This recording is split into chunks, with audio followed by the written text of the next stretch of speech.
Welcome to my vlog again. So, this video, alam ko matagal nang hindi ako naka-upload, mga few days kasi so much busy. Pero I have a video kasi na for upload, pero hindi ko siya na-upload kagabi kasi I'm so busy. So, i-upload ko may series of mga premiere na naman ako.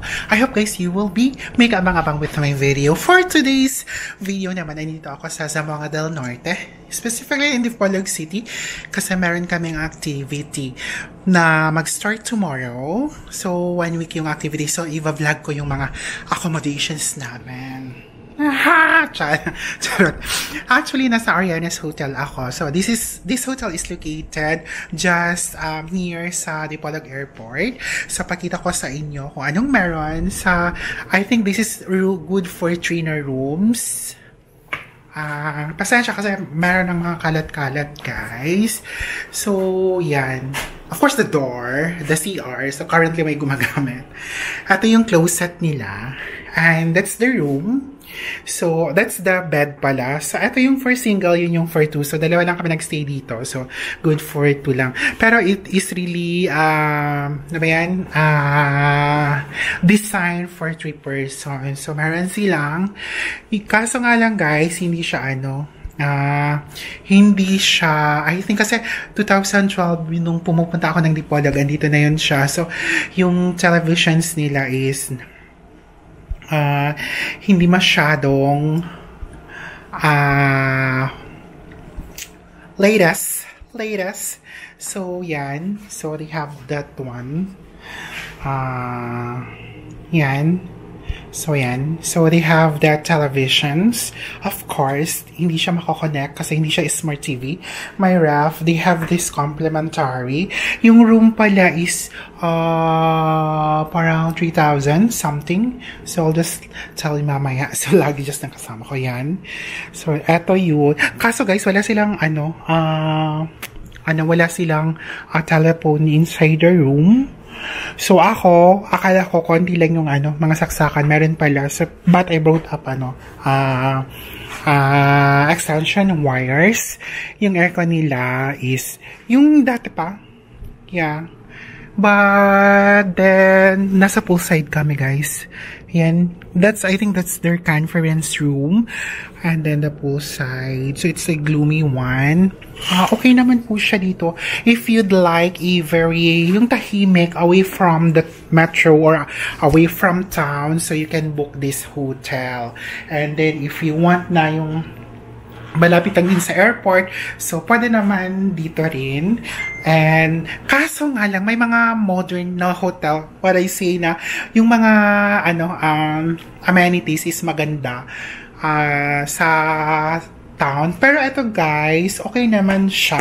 Lumalaban if hindi masyadong maarte. But yeah, it's really nice guys. Meron silang hot and cold showers.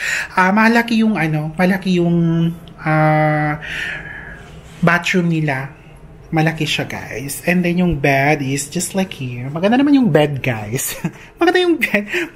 Towel, nilalagay ko dyan. Kasi, kakatapos ko lang, guys, mag-half bath. Kasi, in a while, we'll be going out at we'll be having our dinner. So, mamaya, I'll show you kung anong nasa labas. Wait. Mag-open ako ng door para makita nyo yung facade. Facade, yung hallway. Konti lang. But mamaya,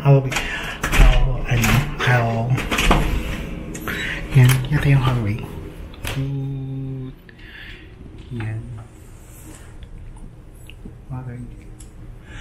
Yan.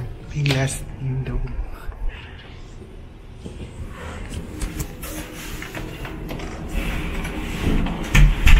Yan. So guys, if you want the tahimik, pwede dito.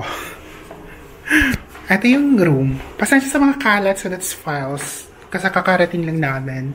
And nagplano ako na mag-vlog para may upload ako mamaya. Guys, if you plan to stay here, maganda siya pag mga may work from home or just magmuni-muni. Masaya siya dito guys, tahimik. And then, cheaper lang kasi yung pamasahe dito sa Dipolog guys. Parang galing dito sa Orianas pa town, it's only 20 peso. And then, may Food Panda. Abot dito ang Food Panda. And then, meron silang resto sa labas. So, mamaya ipakita ko yung facade doon. Right?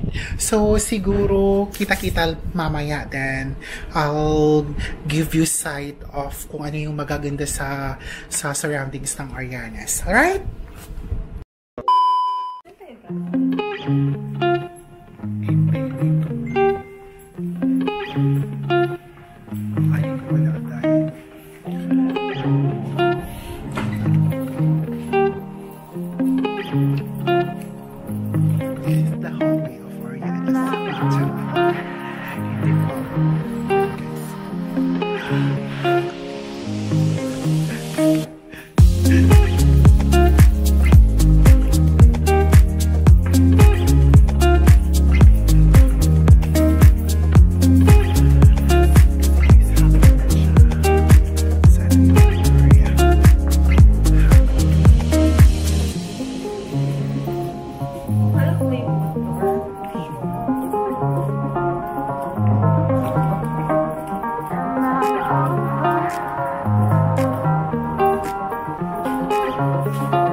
Bakit?